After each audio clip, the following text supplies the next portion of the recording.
it's just so interesting for me to see that, even in these extremely valuable companies like Coca-Cola, there's still human beings, guys.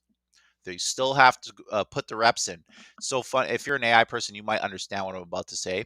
But Google, they had an agent testing mechanism where they could test the agents you build on their agent portal in a way where it's a lot faster. So you can go through different, rounds of conversation with the agents just to see what they're doing, and you're sort of just increasing the number of times you're saying certain things to see what the agent's going to say. It's like basically it's called testing. You're testing the agent just to see how it responds. And it's so funny to watch Google do that because essentially Google is just brute forcing their way into figuring out what the agent's going to say by having multiple rounds of constantly asking it maybe the same thing, but in a different way. And once you realize that a company as powerful as Google is literally just taking a hammer and bashing the same thing over and over to see what it does and see how it reacts. And then you're sitting at your AI terminal trying to make sure your agent stops hallucinating, bashing in different instructions, bashing in different inferences from other agents just to try and see how it responds. We're all doing the same thing, guys.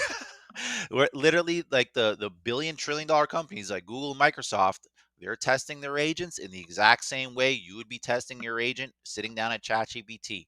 And that's why this black box technology is leveling the playing field across the globe.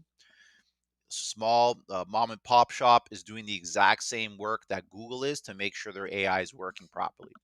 So this is important to understand, because if you think about it like that, then you got to think to yourself, well, if everyone on the planet is in the same playing field with this tool, then I immediately jump in terms of my level of competitiveness in this arena when I pick up ChatGPT, when I pick up Claude. And you also have to think at the same time, if the playing field is leveled and everyone who is higher up on the arena goes down to the level, everyone who's lower up goes up to the level. If you're not engaging with this level, if you're not engaging with AI, you're going to be outcompeted for whatever you're doing, whatever industry you're doing.